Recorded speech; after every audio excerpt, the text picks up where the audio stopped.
এই পর্যায়ে গুরুত্বপূর্ণ বয়ান পেশ করবেন আমাদের আজকের মাহফিলের সম্মানিত বিশেষ অতিথি, আন্তর্জাতিক মুফাসসিরে কোরআন, মিষ্টভাষী, তথ্যবহুল আলোচনা করেন হযরতুল আল্লাম হযরত মাওলানা মুফতি আহসান হাবিব কাসেমি দামাত বরকাতুহুম, ফাজিল দারুল দেওবন্দ ভারত, খতিব বাইতুল হাসান জামে মসজিদ সাভার ঢাকা। হযরতের মহামূল্যবান বয়ান পেশ করার জন্য সবিনয় অনুরোধ করছি। নারে তাকবীর, লিল্লাহি তাকবীর, দিন ইসলাম, দিন ইসলাম, কুরআন সুন্নাহর আলো, নারে তাকবীর, কাসিম সাহেবের আগমন,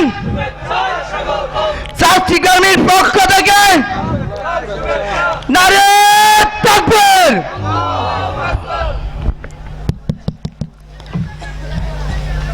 আসসালামু আলাইকুম ওয়া রাহমাতুল্লাহি ওয়া বারাকাতুহু। আরেকটু বাড়াইতে হবে। আলহামদুলিল্লাহি ওয়া কাফা ওয়া সালামুন আলা ইবাদিহিল্লাযীনা ইসতাফা, আম্মা বা'দ, ফাআউযু বিল্লাহি মিনাশ শাইতানির রাজীম। বিসমিল্লাহির রাহমানির রহিম। ইন্নাদ-দীনা ইনদাল্লাহিল ইসলাম। وقال رسول الله صلى الله عليه وسلم بعثت لأتمم مكارم الأخلاق أو كما قال عليه الصلاة والسلام। আজকের এই চাঁদশ্রী ঐতিহ্যবাহী মাদ্রাসা কর্তৃক আয়োজিত বার্ষিক আজকের ওয়াজ মাহফিলে সমবেত এই শত শত হাজার হাজার মুসল্লিয়ানে কেরাম, শীতের রাত অনেক গভীর হয়ে গেছে। লম্বা চড়া কোনো ভূমিকা টেনে আমি সময় নষ্ট করতে চাই না।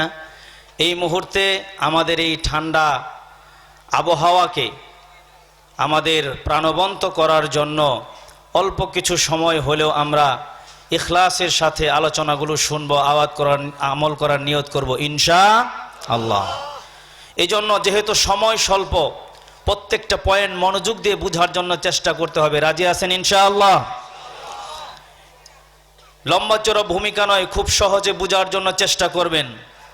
সম্মানিত উপস্থিতি, প্রিয় মুসলিম তাওহিদি জনতা, কালের আবর্তন বিবর্তনে আজ আমরা এমন এক যুগ সন্ধিক্ষণে এসে পৌঁছেছি যখন চারদিকে চলছে অন্যায়, অবিচার, জুলুম, নির্যাতন ও পাশবিকতার জয় জয়কার।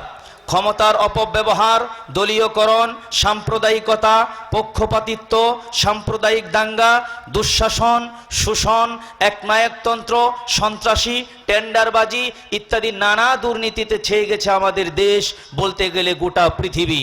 এখানেই শেষ নয়, আজ হত্যা, ধর্ষণ, লুণ্ঠন, গ্রেনেড হামলা, অগ্নিসংযোগ, বোমা বিস্ফোরণ, খুন, গুম ইত্যাদি এখন পত্রপত্রিকার নিয়মিত কলামে পরিণত হয়েছে। ঠিক না ঠিক? এখানেই শেষ নয়, আজ হিন্দুত্ববাদী জঙ্গি সংগঠন সহ নাস্তিক, মুরতাদ এবং কাফের মুশরিকেরা মিলে পৃথিবীর মানচিত্র থেকে ইসলাম ও মুসলিম উম্মাকে চিরতরে নিশ্চিহ্ন করে দেওয়ার হীন ষড়যন্ত্রে লিপ্ত হয়েছে। ঠিক না বেঠে? যার ফলশ্রুতিতে আজ চেচনিয়া, বসনিয়া, লিবিয়া, বাহরাইন, ফিলিস্তিন, Afghanistan, Kashmir, Iraq, Iran, Syria সহ আজ আমাদের পার্শ্ববর্তী দেশ মায়ানমারের রাখাইন রাজ্যে এবং ভারতের প্রত্যেকটা রাজ্যে মুসলমানদের উপর যে অকথ্য নির্যাতন, যে অমানবিক নির্যাতন, যে পৈশাচিক নির্যাতন চলছে, যা আইয়ামে জাহিলিয়াতকেও হার মানায়। ঠিক না ঠিক? মুসলমান ভাইয়েরা আমার, এরই ধারাবাহিকতায় আজ আমাদের 90% মুসলমানের দেশে শকুনের নজর পড়েছে। ঠিক না ঠিক? এই জন্য 90% মুসলমানের দেশে ইসলামকে চিরতরে ধূলিসাৎ করে দেওয়ার ষড়যন্ত্র চলছে। আর ষড়যন্ত্র করছে কে? পার্শ্ববর্তী দেশ, আমাদের চূড়ান্ত দুশ্মন, ইসলামের চূড়ান্ত শত্রু ভারতের গুজরাটের নরখেকু এই মোদি সরকার তার জঙ্গি সংগঠন ইসকনকে বাংলাদেশে লেলিয়ে দিয়ে দাঙ্গা হাঙ্গামা লাগিয়ে বাংলাদেশকে ভারতের অঙ্গরাজ্য বানিয়ে এই দেশে হিন্দুত্ববাদ প্রতিষ্ঠা করতে চায়। ঠিক না ঠিক? কিন্তু আমরা পরিষ্কার করে বলতে চাই, এই বাংলার জমিন শাহজালালের জমিন, ঠিক না বেঠিক? এই বাংলার জমিন মুসলমানদের জমিন, ঠিক না বেঠিক? এই দেশ মুসলমানদের দেশ। চিৎকার দিয়ে বলেন, কাদের দেশ? নারে তাকবীর! লিল্লাহি তাকবীর! ইসলামের শত্রুরা নারে তাকবীর! এই মুসলমান যদি মুসলমান হয়ে থাকেন, সিংহের মতো আমার প্রশ্নের জবাব দিবেন, এই দেশ মুসলমানদের দেশ। চিৎকার দিয়ে বলতে হবে, কাদের দেশ? বলতে ভয় পান? আমার কাছে দলিল আছে, দিয়ে যাব। চিৎকার দিয়ে বলেন আল্লাহু আকবার। আমার প্রশ্নের জবাব দিন তো প্রিয় ভাইয়েরা আমার। বলেন তো, বাংলার 56,000 বর্গ মাইলের 68,000 গ্রাম বাংলায় প্রত্যেকটা গ্রামে এক বা একাধিক মসজিদ আছে না নাই? প্রত্যেকটা ইউনিয়নে বড় বড় মসজিদ আছে না নাই? প্রত্যেকটা থানায় থানা মসজিদ আছে না নাই? প্রত্যেকটা উপজেলায় উপজেলা স্বাস্থ্য কমপ্লেক্স মসজিদ আছে না নাই? প্রত্যেকটা জেলায় জেলা মসজিদ আছে না নাই? কোর্ট মসজিদ আছে না নাই? কাচারি মসজিদ আছে না নাই? প্রত্যেকটা বিভাগে বিভাগীয় কেন্দ্রীয় মসজিদ আছে না নাই? বাংলাদেশের রাজধানী ঢাকা শহরে জাতীয় মসজিদ বাইতুল মুকাররম আছে না নাই? বাংলাদেশের টাকার মধ্যেও মসজিদের ছবি আছে না নাই? আমাকে একটা দেখান তো, জাতীয় মন্দির বা জাতীয় গির্জা, থানা মন্দির বা থানা গির্জা, উপজেলা স্বাস্থ্য কমপ্লেক্স মন্দির বা গির্জা আছে এই দেশে? তার মানে কি? তার মানে হলো ইসলাম আবহমান কাল থেকে এই বাংলার জমিনের গভীর মাটি পর্যন্ত শিকড় গেঁথে আছে। দেশীয় বিদেশীয় নাস্তিক মুরতাদ ইসলাম বিদ্বেষী যে কোনো অপশক্তি ইসলামের শিকড়ে হাত দেবে, উলামায়ে কেরামের নেতৃত্বে 17 কোটি মুসলমানদেরকে সঙ্গে নিয়ে বরাবরের মতো তাদের বিষ দাঁত উপড়ে ফেলা হবে, উপড়ে ফেলতে হবে। নারে তাকবীর! নারে তাকবীর!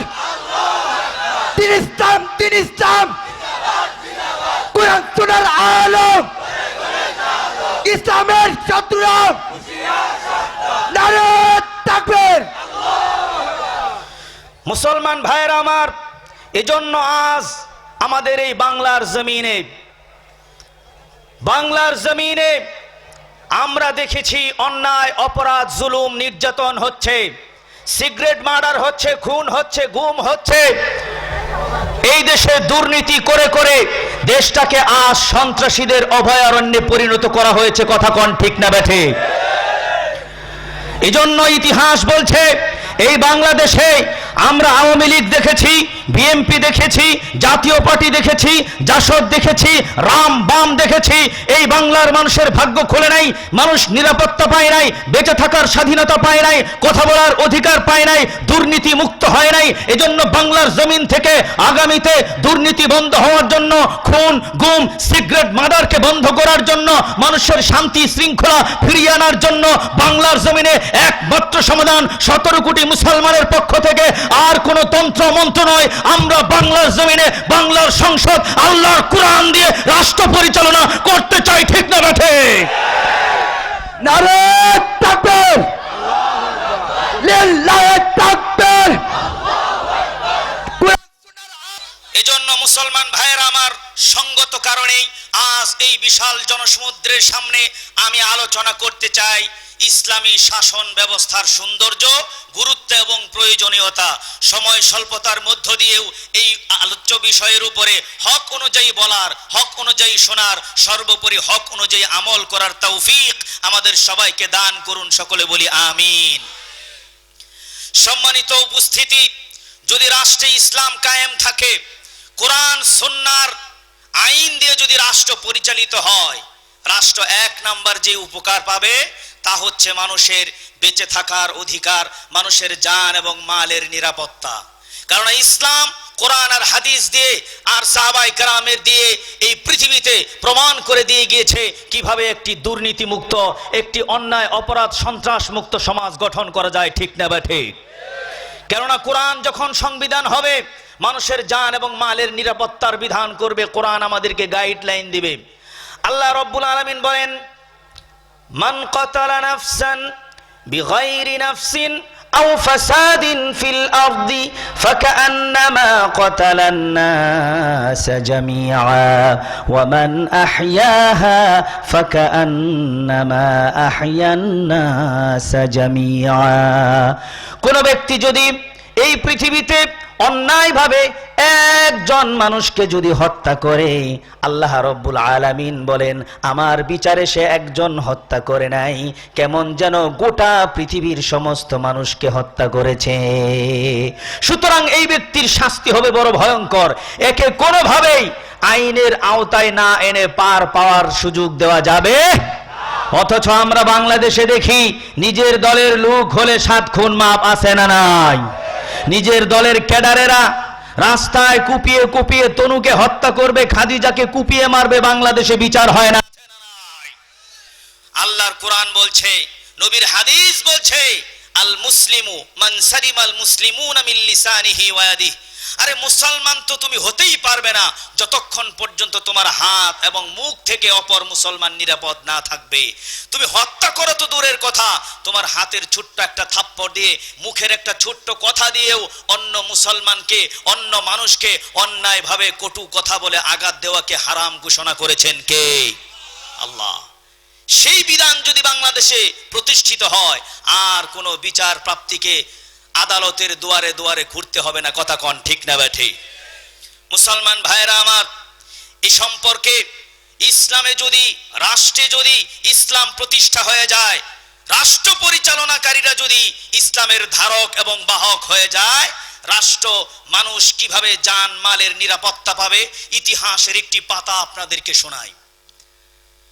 হযরতে আবু বকর সিদ্দিক রাদিয়াল্লাহু আনহু, তিনি যখন খলিফা, উনার খিলাফত রাষ্ট্র পরিচালনার সিস্টেমের মধ্যে একটা ছিল, উনার দরবারে অসহায় বিধবা এতিম অনাথ মানুষের লিস্ট টানানো থাকতো। কেন? যাতে করে কোনো অসহায় মানুষের লিস্ট দেখে কেউ যদি স্বেচ্ছায় সেবা করতে চায়, কোনো অনুদান দিতে চায়, কোনো খেদমত করতে চায়, এই লিস্ট দেখে দেখে অসহায় বাড়িতে তার যেন সেবা পৌঁছে দিতে পারে। একদিন হযরত ওমর চিন্তা করলেন, আমার মানুষের সেবা করে আখেরাতে কিছু পুঁজি কামাই করা দরকার। এই চিন্তায় হযরত ওমর আবু বকরের দরবারে লিস্ট তালাশ করে দেখে কোনো নাম খালি নাই। অনেকক্ষণ তালাশ করার পর দেখে একজন বিধবা অনাথ খুব বয়স্ক একজন বৃদ্ধা মহিলার নাম পাওয়া গেল।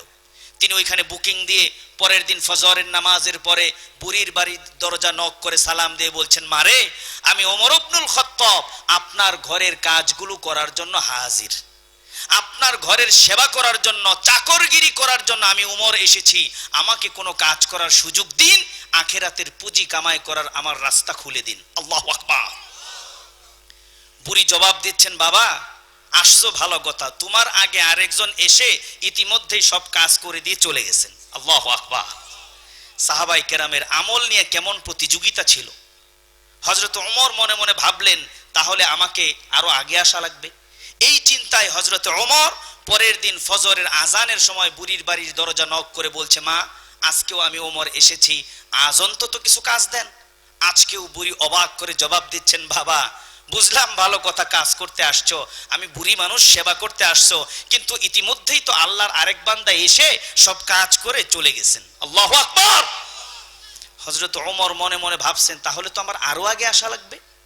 এই চিন্তায় হযরত ওমর পরের দিন তাহাজ্জুদ নামাজের ওয়াক্তে বুড়ির বাড়ির দরজা নক করে বলছেন, মা, আজকে 3 দিন আপনার ঘরে আসলাম একটু খেদমত করব বলে, আজকে অন্তত আমারে কিছু কাজ দেন। বুড়ি আজকেও হতবাক করে ওমরকে জবাব দেয়, বাবা কাজ থাকলে তো দিব, ইতিমধ্যেই তো আল্লাহর এক বান্দা এসে সব কাজ করে সওয়াব কামাই করে চলে গেছেন। আল্লাহু আকবার। এইবার হযরত ওমরের টনক নড়েছে, কয় খাইছে, আমার বুড়ির বাড়ির সেবা করার দরকার নাই।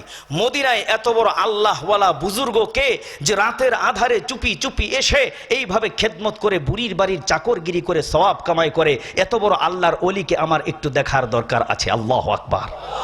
কি কোন আপনারাও ওই সাহাবীর পরিচয় চান কি চান না? তো চলেন সামনে।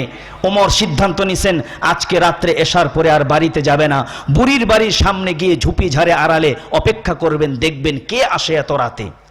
হযরতে ওমর বুড়ির বাড়ির দরজার সামনে গাছের আড়ালে ঝুপে ঝাড়ে আত্মগোপন করে রইলেন।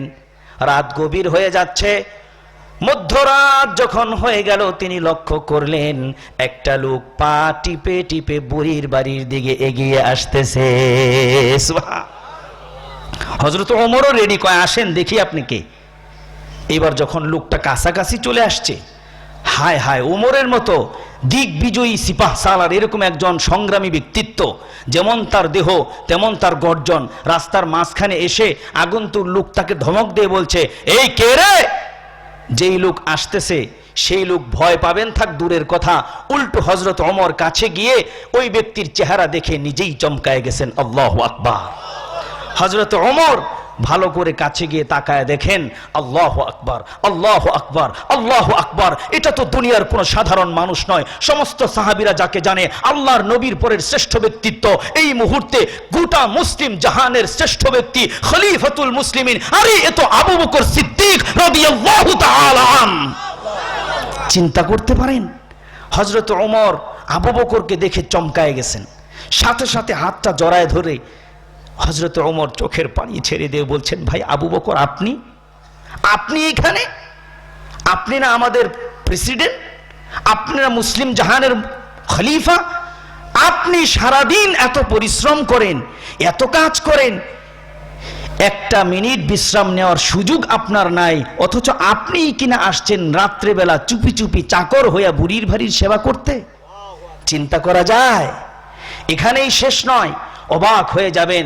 হযরত ওমর জিজ্ঞাসা করছেন, ভাই আবু বকর, আপনার পায়ের জুতা কই? আপনার পায়ের জুতা কই? বুঝে থাকলে আওয়াজ দিয়ে বলুন তো, দেশের প্রেসিডেন্ট তার পায়ে কি নাই? আরে আওয়াজ তো দেন, কি নাই? এবার আমার এই ছোট্ট বাংলাদেশ নিয়ে একটু ভাবেন তো, যে দেশের পিয়ন ওই সময় শুনছিলাম 400 কোটি টাকার মালিক, 3 দিন আগে পত্রিকায় দেখলাম ওইটা ভুল তথ্য ছিল, এখন বের হয়ে আসে 665 কোটি টাকার মালিক শুধু প্রধানমন্ত্রীর যে খাদেম আছে, যে পিয়ন আছে। এবার চিন্তা করেন, এই পুটির যদি এই অবস্থা হয়, তাহলে স্বৈরাচারী ফ্যাসিস্ট হাসিনা নামক বুয়াল কি পরিমাণ চুরি করেছে, ঠিক না বেঠে? মুসলমান ভাইয়েরা আমার, হযরতে আবু বকর হচ্ছেন রাষ্ট্রের প্রেসিডেন্ট, পায়ের মধ্যে জুতা নাই। ভাবা যায় এগুলো? রাষ্ট্রে ইসলাম প্রতিষ্ঠিত থাকলে, আল্লাহর কোরআন অনুযায়ী রাষ্ট্র পরিচালনা করলে কি পরিমাণ তাদের তাকওয়া পরহেজগারি হয়, রাষ্ট্রের মানুষ কি পরিমাণ নিরাপত্তা পায় দেখুন। তো হযরতে আবু বকর জবাব দিচ্ছেন, ভাইরে, খরমের জুতা, পাথরে ভূমি, এটার উপর দিয়ে গভীর রাতে হাঁটলে চটচট আওয়াজ হয়, আর এইভাবে হাঁটাহাঁটি করলে আমার ভয় হয়, না জানি কোনো আল্লাহর উম্মতের রাত্রেবেলা আমার জুতার আওয়াজে তার ঘুম ভেঙে কষ্ট হবে, আর মালিকের দরবারে আমি সেদিন কি হিসাব দেব যদি আল্লাহ বলে, এই আবু বকর, তুই প্রেসিডেন্ট হয়েছিস তো কি হয়েছে, তোর জুতার পায়ের আওয়াজ দিয়ে একজন মানুষের ঘুম ভেঙে কেন কষ্ট দিলি? আল্লাহু আকবার। অথচ আজকে বিগত দশক, 2 দশক ধরে আমরা দেখেছি মানুষের ঘুম তো দূরের কথা, জানেরই তো নিরাপত্তা ছিল না, ঠিক না বা ঠিক? মানুষের জানের নিরাপত্তা নাই। অথচ আজ আমরা দেখেছি সেই আবু বকরের উত্তরসূরি যারা আলেম ওলামা মাদ্রাসার ছাত্র যারা আছে, এই দেশে জঙ্গি জুজুর ভয় দেখে দেশীয় বিদেশীয় গণমাধ্যমগুলোর সামনে যত অন্যায় হয়েছে, অপরাধ হয়েছে, সিগারেট মার্ডার হয়েছে, সন্ত্রাসী হয়েছে, সবগুলোর দায়ভার মাদ্রাসার ছাত্র আর আলেমদের ঘাড়ে চাপিয়ে দিয়েছে, ঠিক না বেঠে? মাদ্রাসার ছাত্র আর আলেমদেরকে বিশ্বের দরবারে জঙ্গি হিসেবে উপস্থাপন করা হয়েছে, অথচ এই আলেম ওলামা, এই মাদ্রাসার ছাত্ররা কোনো জঙ্গি তৎপরতা, কোনো অন্যায় অপরাধ, এই দেশের কোনো ধরনের সন্ত্রাসী কর্মকাণ্ডের সঙ্গে কোনোদিন জড়িত ছিল না, ঠিক না বেঠিক? আমি ইতিহাসে চোখে আঙ্গুল দিয়ে প্রমাণ করে দিতে পারি, ঈমান যদি থাকে আপনার হৃদয়ে বারুদ জ্বলে ওঠার কথা, খেয়াল করে ইতিহাস থেকে একটু আপনারা স্মরণ করে দিতে চাই, বুঝার চেষ্টা করুন। 50 বছরের উপরে বাংলাদেশ স্বাধীনতা লাভ করেছে, এই 50 বছরের উপরে সময় ধরে বাংলাদেশের সব চাইতে বড় নেক্কারজনক হত্যাকাণ্ড যাকে বলা হয় 1000 বছরের শ্রেষ্ঠ বাঙালি বঙ্গবন্ধু শেখ মুজিবুর রহমান এবং তার পরিবারের সদস্যদেরকে নির্মমভাবে পাখির মতো গুলি করে হত্যা করা হয়েছে। এর সঙ্গে মাদ্রাসার কোন ছাত্র বা আলেমরা জড়িত নয়, জাতীয় 4 নেতাকে নির্মমভাবে হত্যা করা হয়েছে।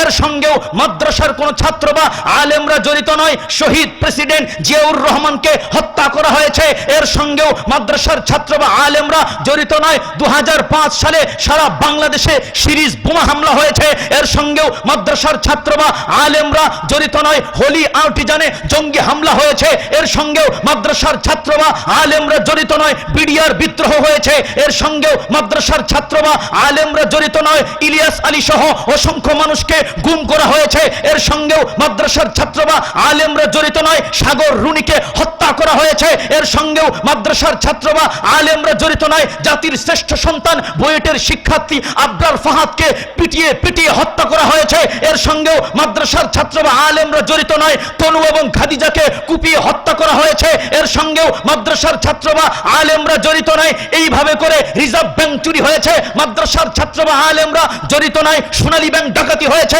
মাদ্রাসার ছাত্র বা আলেমরা জড়িত নয়। ইসলামী ব্যাংক থেকে হাজার হাজার কোটি টাকা পাচার করে বিদেশে বেগমপাড়া বানানো হয়েছে, এর সঙ্গেও মাদ্রাসার ছাত্র বা আলেমরা জড়িত নয়। করোনার ভুয়া সার্টিফিকেট প্রদান করে বিশ্বের দরবারে বাংলাদেশের মানকে ক্ষুণ্ণ করা হয়েছে, এর সঙ্গেও মাদ্রাসার ছাত্র বা আলেমরা জড়িত নয়। এইভাবে করে জাহাঙ্গীরনগর বিশ্ববিদ্যালয়ে 100 জন বোনকে দর্শন করে দর্শনের সেঞ্চুরি পালন করা হয়েছে, এর সঙ্গেও মাদ্রাসার ছাত্র বা আলেমরা জড়িত নয়। একের পরে এক হেলমেট বাহিনীর নামে হাজারো মায়ের বুক খালি করা হয়েছে, ক্যাসিনোর নামে লক্ষ যুবককে তারা ধ্বংসের দিকে ঠেলে দিয়েছে, এর সঙ্গেও মাদ্রাসার ছাত্র বা আলেমরা জড়িত নয়। এইভাবে আমি ঘন্টার পর ঘন্টা বলতে পারি। এই দেশে হাজারো স্মাগলিং হয়েছে, সন্ত্রাসী হয়েছে, খুন হয়েছে, মার্ডার হয়েছে, সিগারেট মার্ডার হয়েছে, অপকর্ম হয়েছে, ধর্ষণ হয়েছে।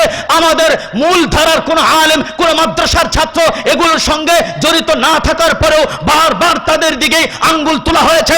আমরা ব্যর্থহীন কণ্ঠে বলতে চাই, 71 দেশ স্বাধীন হয়েছে, আবার এই দেশ 5ই আগস্টে স্বাধীনতা পূর্ণতা লাভ করেছে।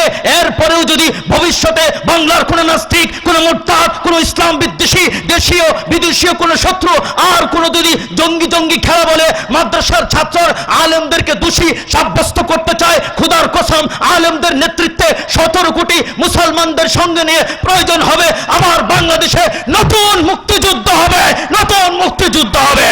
নারে তাকবীর, লিল্লাহি তাকবীর। তিনি ইসলাম, তিনি ইসলাম, কুরআন সুন্নাহর আলো, ইসলামের শত্রুরা। নারে তাকবীর। মুসলমান ভাইরা আমার, এজন্য ইসলাম আমাদেরকে শিখিয়েছে, ইসলাম যদি রাষ্ট্রে প্রতিষ্ঠিত থাকে, ইসলাম অনুযায়ী যদি রাষ্ট্র পরিচালনা হয়, 2 নাম্বার দেশের মানুষ যে উপকার পাবে তা হচ্ছে ন্যায় বিচার পাওয়ার অধিকার নিশ্চিত হবে। ইসলাম থাকলে ন্যায় বিচার পাওয়া যাবে। এজন্য কোরআন হাদিস আমাদেরকে দিক নির্দেশনা দিয়েছে। আল্লাহর কোরআন বলছে, ইন্নাল্লাহা ইয়া'মুরু বিল আদলি ওয়াল ইহসান, নিশ্চয় আল্লাহ তাআলা ন্যায় বিচার এবং ইনসাফ প্রতিষ্ঠা করার নির্দেশ দিয়েছেন। ইতিহাসের পাতা থেকে, রাসূল করিম সাল্লাল্লাহু আলাইহি ওয়াসাল্লামের জীবন ইতিহাস থেকে ছোট্ট একটি স্টোরি আপনাদের সামনে বলতে চাই। আল্লাহর নবী যখন মদিনায় সমস্ত মুসলিম জাহানের যখন তিনি নেতা, যখন তিনি সরদার, মুসলিম জাহান যখন ইসলামী রাষ্ট্র ব্যবস্থা হিসেবে প্রতিষ্ঠিত লাভ করেছে, সেই সময় ওই দেশে একটা চুরির ঘটনা ঘটল। কে চুরি করলো? মাখজুমিয়া গোত্রের এক সম্ভ্রান্ত মহিলা। চুরির অপরাধে আল্লাহর নবীর আদালতে তার বিচার হবে।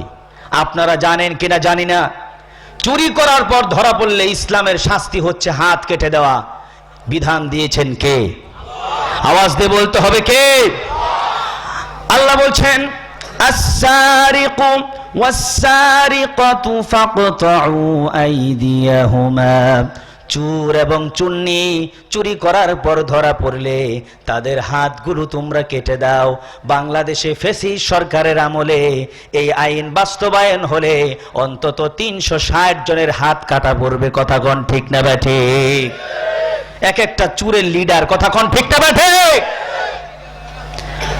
আল্লাহর নবী বিচার করবেন, মুসলিম কিছু লোক কানাঘোষা করতে লাগলো, আরে মাখজুমিয়া গোত্রের মহিলা কত বড় সম্ভ্রান্ত, একটা না হয় চুরি করেই ফেলিস, এখন যদি তার এইভাবে হাত কেটে দেওয়া হয়, তো নতুন মুসলমান যারা হচ্ছে বা হবে তারা ভয় পেয়ে যাবে, ভাববে ইসলাম কত কঠিন রে বাবা, ইসলাম তো গ্রহণ করা যাবে না।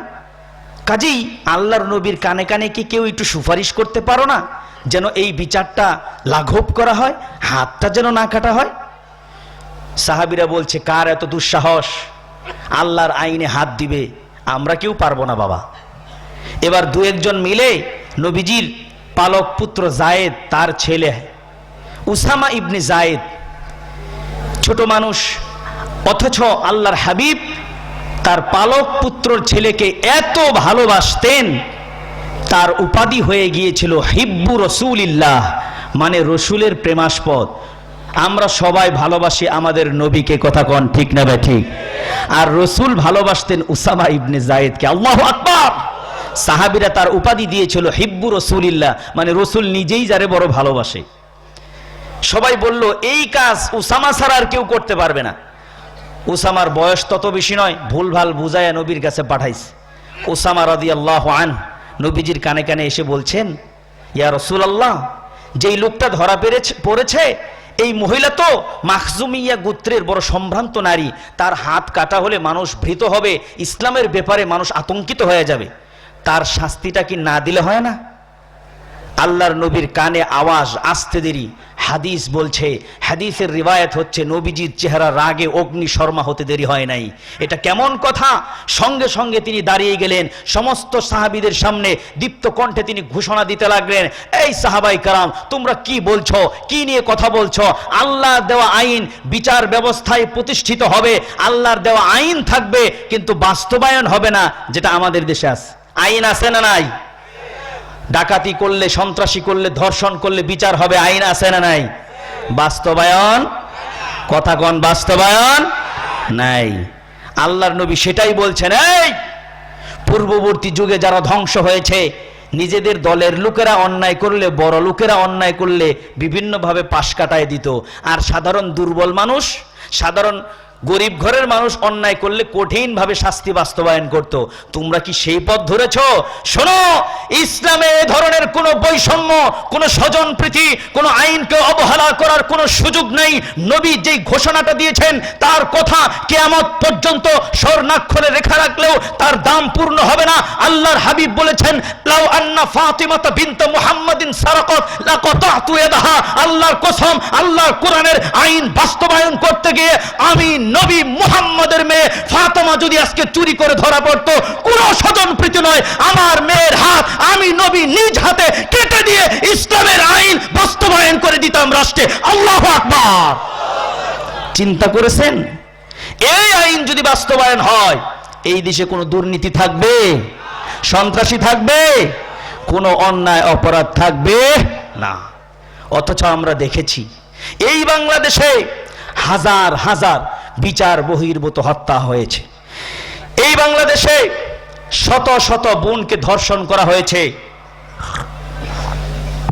যার কোনো বিচার এদেশের মানুষ পায় নাই। খুন হয়েছে, গুম হয়েছে, আয়না ঘরে ঢুকানো হয়েছে, মানুষ বিচার পায় নাই। বিচার চাইতে গিয়ে পরিবার আদালতে হন্য হয়ে ঘুরেছে, উল্টো পরিবারের উপর হুমকি ধমকি, জুলুম অত্যাচার নেমে এসেছে।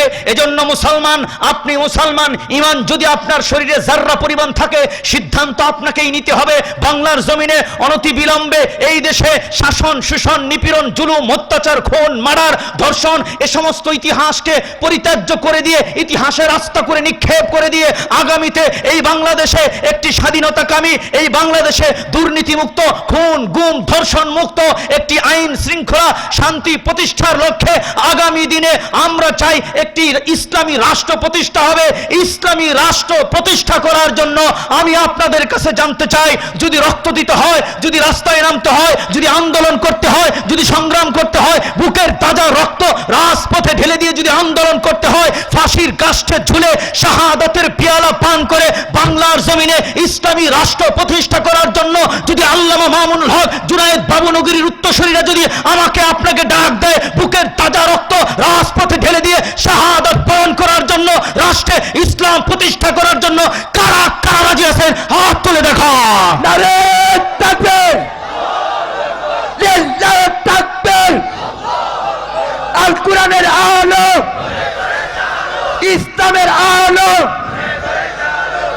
ইসলামের শত্রুরা নারে তাকবীর। মুহতারাম হাজরিন, সময় খুব স্বল্প, দিল দিয়ে কথাগুলো বুঝবেন। ইসলাম রাষ্ট্রে যদি প্রতিষ্ঠিত থাকে, 3 নাম্বার যে উপকারটা হবে, শুধুমাত্র সাধারণ মানুষ মুসলমানরা নয়, এই দেশে সমস্ত পশু পাখি সহ সমস্ত কাফের মুশরিক এমনকি বেদিনরাও পর্যন্ত তারা জান মাল ইজ্জত আব্রু নিরাপত্তা লাভ করবে। সুবহানাল্লাহ। যে দেশে ইসলামী আইন বাস্তবায়ন হবে, রাষ্ট্রে ইসলাম প্রতিষ্ঠিত হবে, সেই দেশে সংখ্যালঘুর নামে কোনো মন্দিরে আগুন দেওয়া হবে না। ঠিক না ঠিক? এত বড় দুঃসাহস এই বাংলার জমিনে রাষ্ট্রে ইসলাম প্রতিষ্ঠিত হবে, আর কোন স্বৈরাচারী কোন বর্বর কোন দুর্বৃচ্ছন্দি নিয়ে বাংলাদেশের কোন মন্দিরে হামলা করবে, এত বড় দুঃসাহস আর কলিজা বাংলার জমিনে জন্ম নেওয়া সম্ভব নয়। ঠিক না ঠিক? কারণ মায়ের একটাও মাটিতে পড়বে না। এটা রাজনীতি কোনো খেলা চলবে না। এই দেশে যদি ইসলাম প্রতিষ্ঠিত থাকে, অমুসলিমরা কিভাবে নিরাপত্তা পাবে তার দিক নির্দেশনা আল্লাহর হাবিব দিয়েছেন, আল্লাহ দিয়েছেন। আল্লাহ বলেছেন লা ইকরাহা ফিদ্দিন, ধর্মের ব্যাপারে কোনো জবরদস্তি নাই। মন্দির ভাঙা যাবে না, মানুষকে জোর করে ইসলাম গ্রহণ করানো যাবে না, আর ইসলাম কোনোদিন করেও নাই। কথা কন ঠিক না ঠিক? এই পৃথিবী দেখেছে ইন্দোনেশিয়ার জাকার্তা থেকে শুরু করে মরক্কোর লালক পর্যন্ত এই মুসলমানেরা শাসন করেছে 800 বছর। এই ভারতবর্ষ মুসলমানেরা শাসন করেছে প্রায় 800 বছর পর্যন্ত। এই দীর্ঘ সময়ের ভিতরে মুসলমান শাসকেরা যদি অমুসলিমদের উপরে অত্যাচার চালাতো, নির্যাতন চালাতো, গোটা পৃথিবীতে এই মহাভূখণ্ডের ভিতরে অমুসলিমদের একটা টিকিও খুঁজে পাওয়া যেত না। ঠিক না ঠিক? মুসলমানরা কখনো অত্যাচার চালায় নাই। কেন? কারণ কোরআন আমাদেরকে শিখিয়েছে, হাদিস আমাদেরকে বলেছে, যদি রাষ্ট্রে ইসলাম থাকে, মুসলমান কোরআন হাদিসের জ্ঞানে সমৃদ্ধ ব্যক্তিরা যদি রাষ্ট্র চালায়, তার সামনে হাদিস থাকবে, কোরআন থাকবে। হাদিস বলছে কি? আল্লাহর হাবিব বলেছেন মান কতালা মুআহিদান লাম ইয়ারাহ রাইহাতাল জান্নাহ, কোন ব্যক্তি যদি ইসলামী রাষ্ট্রে কোন অমুসলিম কাফেরকে অন্যায়ভাবে হত্যা করে, ওই ব্যক্তি জান্নাতে যেতে পারবে না। শুধু জান্নাতে নয়, লাম ইয়ারাহ রাইহাতাল জান্নাহ, সে ব্যক্তি জান্নাতের সুঘ্রাণ পর্যন্ত পাবে না। অন্যদিকে নবী বলেছেন ওয়া ইন্না রিহাহা তুজাদু মিন মাসিরাতি 40 আমা, অথচ জান্নাতের সুঘ্রাণ অন্তত পক্ষে 40 বছরের দূরের থেকে পাওয়া যায়। আল্লাহু আকবার। তার মানে কি? জান্নাতের সুঘ্রাণ পাবে না। কোন হিন্দু বৌদ্ধ খ্রিস্টানকে অন্যায়ভাবে মুসলমান দেশে কেউ যদি মারে, সে ব্যক্তি জান্নাতের এত দূরে থাকবে, 40 বছরের রাস্তার চাইতেও বেশি দূরে। এই মুসলমান কোন কাফেরকে অন্যায়ভাবে মারতে পারে? মুসলমান মানতে পারে? কখনো নয়। এখানেই শেষ নয়, শুধু মারা না, কোনোভাবে যদি চোখ রাঙানি দিয়ে অন্যায়ভাবে মুখ দিয়ে একটা কষ্ট দেয়, তার কি পরিণাম হবে?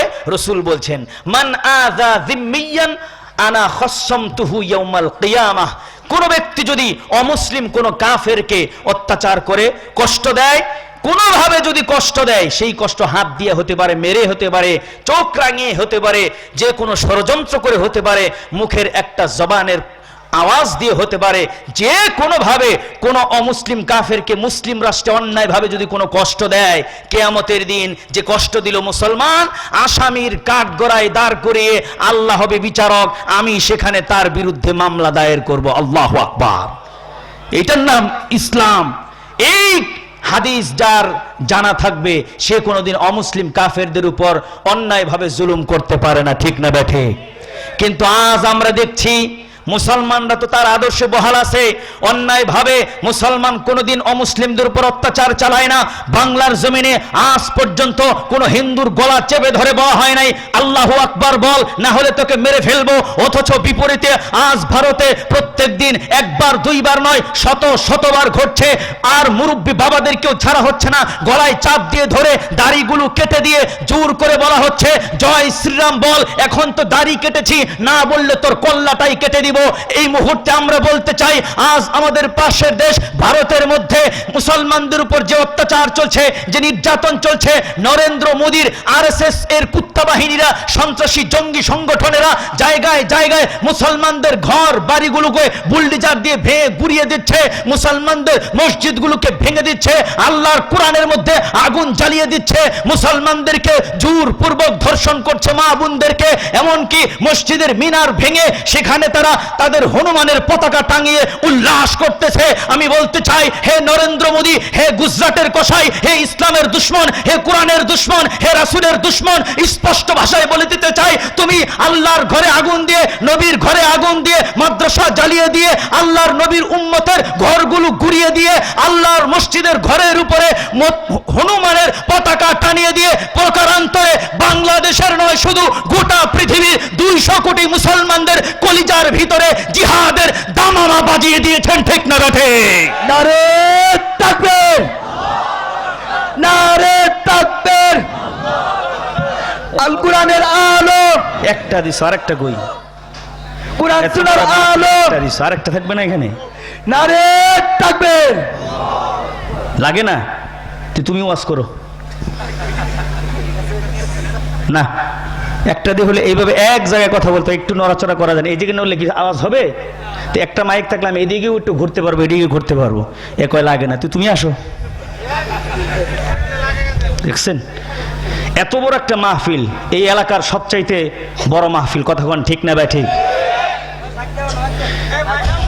লাগবে না, এখন আমি আলোচনা শেষ করে দিব, আলোচনা শেষ করে দিই, কি বলেন? ঠিক না ভাই? ঠিক 2-1 মিনিট চলবে?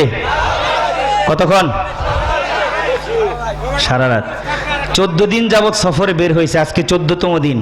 আমাদের মাদ্রাসার মুহতামি সাহেব জানে, এখন যদি সারা রাত মাহফিল করি তো সকালবেলা আবার কালকে শুক্রবার জুমার নামাজ আছে, বাসায় যাওয়া লাগবে না, হসপিটালে যেতে হবে। ঠিক না ভাই? ঠিক। আলোচনার মাঝখানে সময়ও কম, একটা হাসির গল্প মনে পড়ছে, বলবো নি? এমনিই তো সময় নাই। এই যিনি বলছে সারা রাত, যিনি না, অনেকেই তো বলছে, বুঝার জন্য বলি। এক এলাকায় খুব ভালো করে বুঝেন, বিরাট বড় আল্লাহর ওয়ালা বুজুর্গ বড় একটা বক্তা আসছে ওয়াজ করার জন্য। ওয়াজ করতে করতে হুজুর বলছে, ভাইরে, মা বাবাকে কবরে শোয়াইছো, সন্তানদেরকে আল্লাহর ওলি বানাও, মা বাবার কবরের পাশে আল্লাহওয়ালা কোনো বুজুর্গের কবর থাকলে তাহলে মা বাবার কবরের মধ্যেও রুহানি ফুয়ুজ এবং বরকত হয়। মাশাআল্লাহ, বয়ান তো শেষ, হুজুর ঘরে ঢুকছে, প্রধান মেহমান হাদিয়া দিয়ে বিদায় দিবে, কিন্তু হুজুর লক্ষ্য করলেন বাহিরে খুব হট্টগোল হচ্ছে। খাদেমকে পাঠাইছে, যাও তো দেখো বাহিরে কি হয়েছে, এত হট্টগোল কেন? খাদেম সাহেব পর্যবেক্ষণ করে এসে হুজুরের সামনে এসে বলছে, হুজুর, ইন্না লিল্লাহি ওয়া ইন্না ইলাইহি রাজিউন। হুজুর কয়, কি হয়েছে, কেউ মরছে? কয়, না হুজুর, খবর আছে, এখন মরবো। কয় মানে হইল আপনি যে ওয়াজ করছেন যে মা বাবার কবরের পাশে বড় আল্লাহওয়ালার কবর থাকলে মা বাবার কবরে রুহানি ফুয়ুজ এবং বরকত হয়, এরা চিন্তা করছে এদের এলাকায় কোনো আল্লাহওয়ালা বুজুর্গ নাই, ইতিহাসে আপনিই প্রথম, স্বাধীনতার পরে এত বড় আল্লাহর ওলি আইছেন, হেরা আপনারে মাইরা গুরুস্থানে মা বাবার কবরের পাশে শোয়াইব।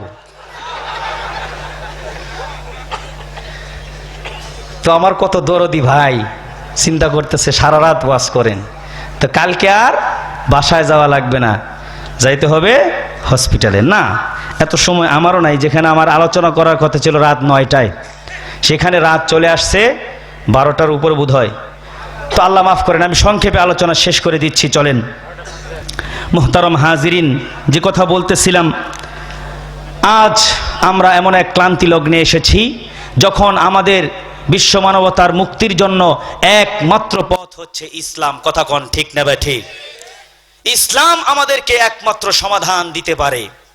এই জন্য রাষ্ট্রে যদি ইসলাম থাকে, 4 নাম্বার যে উপকার হবে, শেষ কথা এটা, 4 নাম্বার যে উপকার হবে, মানুষ অন্ন, বস্ত্র, বাসস্থান, মানুষ তার নাগরিক অধিকারগুলো সুনিশ্চিতভাবে পেয়ে যাবে। আমরা দেখি মাঝে মাঝে অভিযান হয়, এক একটা চেয়ারম্যান মেম্বার, এক একটা নেতার বাসায়। আমরা মনে করেছিলাম বাংলাদেশে কোনো তেলের খনি নাই, অভিযান চালাইলে হাজার হাজার টন নেতার ঘরে তেলের খনি পাওয়া যায়, আছে না নাই? তা আমার তো খুশির খবর, এই দেশেও তেলের খনি আছে, তাও আর একবার প্যাকেটজাত তেল। চিন্তা করছেন, বিভিন্ন দেশে যে তেল পাওয়া যায় তা মেশিন দিয়ে তুলতে হয়, প্যাকেটিং করতে হয়, আর এই দেশে একবারে অলরেডি বোতলজাত তেল খাটের নিচে পাওয়া যায়। কথা কোন ঠিক না বা ঠিক? ইসলাম যদি থাকে বাইরে সব চামড়া উঠাইয়া হালানো হবে। ঠিক না বা ঠিক? রাষ্ট্রে যদি ইসলাম থাকে কি উপকার হবে? ইতিহাস আপনারা জানেন, হযরত ওমর তিনি যখন খলিফা, রাষ্ট্রের দুয়ারে ঘুরে ঘুরে তিনি মানুষের খোঁজ খবর নিতেন এবং দেখতেন কেউ না খেয়ে আছে কিনা, কেউ বিচার প্রাপ্তি আছে কিনা, কেউ অসহায় আছে কিনা। ঘুরতে ঘুরতে যায় দেখে একজন মানুষ, একটা মহিলা তাবু টানায়ার তাবু মরুভূমির মাঝখানে সে আগুন জ্বালাইতেছে। মধ্যরাত, এত রাতে আগুন? জিজ্ঞাসা করলেন, মা এত রাতে তুমি আগুন ধরাইছো আর বাচ্চারা কাঁদতেছে, রান্না বুঝি এত দেরি হয়, আগে কি করছো? মহিলা জবাব দেয়, বাবা তুমি কে, তোমারে চিনি না, আমি আসছি রাষ্ট্রের খলিফার কাছে, ওমরের কাছে। মহিলা চিনে না এটাই ওমর। আমি ভাতার জন্য আসছি, আমার কোনো ঘরে খাবার নাই, সঙ্গে কোনো খাবার নাই, বাচ্চারা খাবারের জন্য কান্দে, এই জন্য চুলার মধ্যে পাত্র বসায় তাদেরকে সান্ত্বনা দেয়, ওরা মনে করে কিছু একটা রান্না হচ্ছে, এই সান্ত্বনা দিয়ে ঘুম আনানোর চেষ্টা করছি, কিন্তু ঘুমায় না। ওমর কথা শুনে মাটির নিচ থেকে যেন, পায়ের নিচ থেকে যেন মাটি সরে যাচ্ছে। দৌড়ে তিনি বাইতুল মালে গেলেন, আটা খামিরা যা যা লাগে, খেজুর পনির নিয়ে মাথায় উঠাইছে। খাদেম আসলাম বলছেন, হুজুর বোঝা বহন করার জন্য আমি আসলাম তো আস। হযরত ওমর বলছেন, লা তাজিরু ওয়াজিরাতু উযরা উখরা, কিয়ামতের দিন তুমি আমার বোঝা বহন করবে না, কেউ কারো বোঝা বহন করবে না, অতএব আজকে আমার বোঝা আমাকে বহন করতে দাও। এইবার হযরত ওমর বোঝা মাথায় নিয়ে ওই মহিলার কাছে চলে গেছেন, রুটি বানানোর কাজে নিজে সহযোগিতা করেছেন, বাচ্চাদেরকে নিজে খাইয়ে দিয়েছেন। ওই বৃদ্ধা মহিলা এই দৃশ্য দেখে চোখের পানি ছেড়ে দিয়ে বলছেন, আহ, আমাদের রাষ্ট্রপ্রধান যদি ওমর না হইয়া তুমি হইতা তাহলে কতই না আমাদের ভাগ্য সুপ্রসন্ন হয়ে যেত। হযরত ওমর বলছেন, মা আগামীকাল তুমি খলিফার দরবারে যাইবা, ওখানে তুমি আমারে পাবা, তোমার যা পাওনা আমি তোমাকে দিয়া দিব। পরের দিন মহিলা ওইখানে গেল, যায়া দেখে মাশাআল্লাহ, যাকে কালকে বলছেন আপনি খলিফা হইলে ভালো হইতো, চায়া দেখে এটাই ওমর ইবনুল খাত্তাব। আল্লাহু আকবার। মহিলা এবার হাত জোর করে বলছে, আমারে দয়া করে মাফ করেন, আমি কি না কি আপনাকে কালকে বলেছি। হযরত ওমর বলছেন, মারে উল্টা আমার কাছে মাপ চায়া লজ্জিত করো না, আমি তো এই ভয়ে ভীত সন্ত্রস্ত। আমি যেহেতু মুসলিম জাহানের খলিফা, আমি রাষ্ট্রের প্রধান, অন্ন বস্ত্র বাসস্থান খাবার দাবার চিকিৎসা সব কিছু আমার নিজ দায়িত্বে, তোমার কেন আসতে হবে? তোমার ঘরে পৌঁছে দেওয়ার দায়িত্ব ছিল, বিলম্ব হয়ে গেছে, তুমি নিজে চলে এসেছো, আমি তোমার কাছে হাত জোর করে ক্ষমা চাই, কিয়ামতের দিন আমি খলিফা ওমরকে তুমি আসামির কাঠগড়ায় দাঁড় করায়ও না। আল্লাহু আকবার।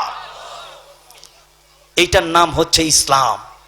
আজ দুঃখ এবং ভারাক্রান্ত হৃদয়ে বলতে হচ্ছে, সেই উমরের উত্তরসূরিদেরকে আজ হামলা দেওয়া হচ্ছে, মামলা দেওয়া হচ্ছে, আয়না ঘরে ঢুকানো হচ্ছে, মিথ্যা মামলার আসামি বানানো হচ্ছে, জেল জুলুম অত্যাচার দেওয়া হচ্ছে, একের পর এক আলেমদেরকে নানাভাবে কলঙ্কিত করার ষড়যন্ত্র বিগত ফ্যাসিস্ট সরকার করেছে। শুধু তাই নয়, ইতিহাস দেখেছে আমাদের আকাবির মুফতি ফয়জুল্লাহ রহমাতুল্লাহি আল মুফতি ফজলুল হক আমিনী রহমাতুল্লাহি আলাইহিকে জবানবন্দি করে রাখা হয়েছে, এই অবস্থায় তিনি শহীদ হয়েছেন। এমনকি আমাদের আল্লামা দেলওয়ার হুসাইন সাইদি সাহেবকে মৃত্যুর মুখে ঠেলে দেওয়া হয়েছে, শাহাদাতের সুধা পান করেছেন, বাতিলের সাথে তবু তারা একমত পোষণ করেন নাই। বহু আলেমকে ফাঁসির কাষ্ঠে ঝোলানো হয়েছে, জেল জুলুম মিথ্যা মামলা হত্যা করা হয়েছে, তারপরেও বাতিলের সাথে একমত হয়ে যায় নাই। আমরা শুধু স্বৈরাচারী ফ্যাসিস্ট জালিম বর্বর হাসিনাকে এই কথা স্মরণ করিয়ে দিতে চাই যে আপনি জালিম, আপনি বর্বর, আপনি ফ্যাসিস্ট, আপনি স্বৈরাচারী, আপনি আলেমদেরকে মেরেছেন, খুন করেছেন, গুম করেছেন, অত্যাচার করেছেন, বহু আলেমকে শাহাদাত বরণ করতে বাধ্য করেছেন, বহু আলেমকে মিথ্যা মামলায় ফাঁসিয়ে বছরের পর বছর আয়না ঘরে ঢুকিয়েছেন। আমরা বলতে চাই, এত কিছু করেছেন, যাদেরকে মেরেছেন তারাও শহীদ হয়ে হাজারো মানুষের হৃদয়ে আজও বেঁচে আছে। ঠিক না ঠিক? শুধু তাই নয়, তারা বেঁচে থাকবে, কিন্তু আপনি স্বৈরাচারী, আপনি যে জুলুম অত্যাচার চালালেন, যাদের উপরে চালালেন তারা শহীদ হয়েও এই সোনার বাংলার মাটির নিচেই তারা দাফন হয়েছে। কিন্তু আপনার মতো ইতিহাসের রক্ত খেকু স্বৈরাচারী জালেম বর্বর ফ্যাসিস্ট হাসিনার বাংলার জমিনে তার দাফন, তার কাফন করতে দেওয়া হবে না, হবে না, হবে না। ঠিক না বেঠে?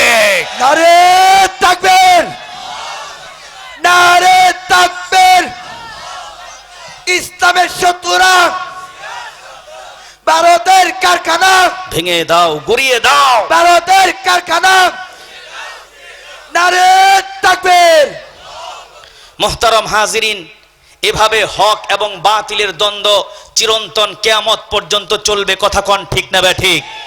আমরা বাতিলের বিপক্ষে, হকের পক্ষে। কথা কোন ঠিক না ঠিক?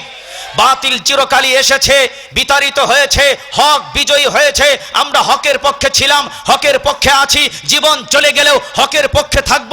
কারণ ইতিহাস বলছে বাতিল যখন কাবিলের রূপ ধারণ করে এসেছে, হক তখন হাবিলের রূপ ধারণ করে এসেছে। বাতিল যখন ফের নমরুদের রূপ ধারণ করে এসেছে, হক তখন ইব্রাহিম খলিলুল্লাহর রূপ ধারণ করে এসেছে। বাতিল যখন ফেরাউনের রূপ ধারণ করে এসেছে, হক তখন মুসা কালিমুল্লাহর রূপ ধারণ করে এসেছে। বাতিল যখন আবু জেহেল উতবা সাইবার রূপ ধারণ করে এসেছে, হক তখন মুহাম্মাদুর রাসূলুল্লাহর রূপ ধারণ করে এসেছে। বাতিল যখন মুসাইলামাতুল কাজ্জাবের রূপ ধারণ করে এসেছে, হক তখন সিদ্দিক আকবরের রূপ ধারণ করে এসেছে। বাতিল যখন হাজ্জাজ বিন ইউসুফের রূপ ধারণ করে এসেছে, হক তখন আব্দুল্লাহ ইবনে জুবাইরের রূপ ধারণ করে এসেছে। বাতিল যখন খলিফা মনসুরের রূপ ধারণ করে এসেছে, হক তখন ইমামে আজম ইমাম আবু হানিফার রূপ ধারণ করে এসেছে। বাতিল যখন খলিফা মুতাসিম বিল্লাহর রূপ ধারণ করে এসেছে, হক তখন ইমাম আহমদ বিন হাম্বলের রূপ ধারণ করে এসেছে। বাতিল যখন তাতারিদের রূপ ধারণ করে এসেছে, হক তখন ইমাম ইবনে তাইমিয়ার রূপ ধারণ করে এসেছে। বাতিল যখন ইংরেজের রূপ ধারণ করে এসেছে, হক তখন উলামায়ে দেওবন্দের রূপ ধারণ করে এসেছে। বাতিল যখন কাদিয়ানির রূপ ধারণ করে এসেছে, হক তখন শাহ আতাউল্লাহ বুখারী রূপ ধারণ করে এসেছে। বাতিল যখন এই বাংলাদেশে যখন বাতিল এসেছিল গৌর গোবিন্দের রূপ ধারণ করে, হক এসেছে শাহজালাল মুজাররদে ইয়ামানি রূপ ধারণ করে। বাতিল যখন এই বাংলাদেশে শাহবাগী নাস্তিক ব্লগারদের রূপ ধারণ করে এসেছে, হক তখন বাংলাদেশে আল্লামা শাহ আহমদ শফি জুনায়েদ বাগনবরীর রূপ ধারণ করে এসেছে। আজও বাংলাদেশে ফ্যাসিস্ট স্বৈরাচারী জালিম বর্বর হাসিনা রূপ ধারণ করে এসেছে, নরেন্দ্র মোদীর রূপ ধারণ করে এসেছে। বাংলাদেশে বাতিল জঙ্গি সংগঠন ইসকনের রূপ ধারণ করে এসে বাংলাদেশে ইসলামকে চিরতরে ধূলিসাৎ করে দিতে চায়। তাকে দেখো, উলামায়ে দেওবন্দের সূর্য সন্তান হকের আওয়াজ নিয়ে আমার উস্তাদ আল্লামা মামুনুল হক ময়দানে নেমে এসেছেন। ঠিক না বেটে? নারে তাকবীর, লিল্লাহি তাকবীর। কোরআন সুন্নাহর আলো, ইসলামের শত্রুরা, বাতিলের জেলখানা, নারে তাকবীর। সম্মানিত মুসলিয়ানে কেরাম, কথা অনেক কিন্তু সময় স্বল্প। আমার অনেক বেশি সময়ের এখন প্রয়োজন। কালকে জুমার দিন, আর আগামীকাল জুমার নামাজের পরে সারা বাংলাদেশে এতাতি সাতপন্থী সন্ত্রাসীদের বিরুদ্ধে বিক্ষোভ হবে। ঠিক না ঠিক? আমরা সকলেই যাব। এজন্য কালকে জুমার দিন, জুমার পরে আবার বিক্ষোভ, রাত্রে আবার মাহফিল।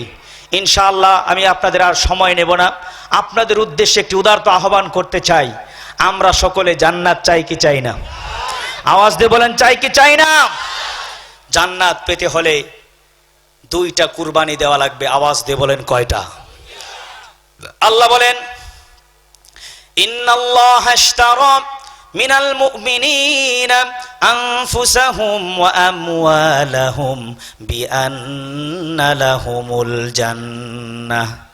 তোমরা জান্নাত চাও, নিশ্চয় আল্লাহ মুমিন বান্দার জান এবং মাল কিনে নিয়ে তার বিনিময়ে তাদেরকে জান্নাত দিয়েছেন। আল্লাহু আকবার। এজন্য জান্নাত চাইতে হলে জানের কুরবানি দিতে হবে, মালের কুরবানি দিতে হবে। আমি আলোচনা লম্বা করতে চাই না, শুধু এতটুকুন বলি, আল্লাহর হাবিব কিবরিয়া বলেছেন, দুনিয়াতে মানুষ যখন মরে যায়, ইদা মাতাল ইনসান ইনকাতা আনহু আমালুহু, মানুষ যখন মরে যায় তার আমলের সমস্ত দরজাগুলো বন্ধ হয়ে যায়, আমল নামা বন্ধ হয়ে যায়। ইল্লা মিন সালাসাতিন, তবে তিনটা সেক্টর বাকি থাকে, মরার পরেও সেইখানে সওয়াব পৌঁছে দেয় কে? এক নাম্বার, ইল্লা মিন সাদাকাতিন জারিয়াতিন, সদকায়ে জারিয়া।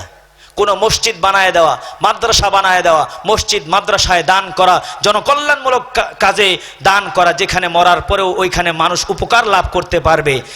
দুই নাম্বার হচ্ছে আও ইলমিন ইউনতাফাউ বিহি, এমন এলেম মানুষকে শিখায় গেল যা দিয়ে মানুষ উপকৃত হলো। তিন নাম্বার আও ওয়ালাদিন সালিহিন ইয়াদউ লাহু, এমন নেককার সন্তান রেখে গেল যা তার জন্য দোয়া করবে। মুহতারাম হাজিরিন, আপনাদের উদ্দেশ্যে, আপনাদের এই এলাকার সবচেয়ে এখন একটি প্রতিষ্ঠিত মাদ্রাসার রাস্তার জন্য মুসাফির হয়ে আপনাদের কাছে হাত পাততে চাই।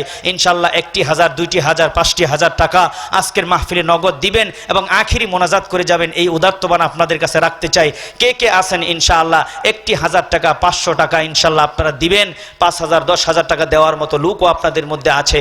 ইনশাল্লাহ হিম্মত করি আল্লাহ তাআলার রাস্তার জন্য একটু মালের কোরবানি করার নিয়ত করি। ভাই কেউ আছেন ইনশাআল্লাহ? লিল্লাহে তাকবীর, নারায়ে তাকবীর।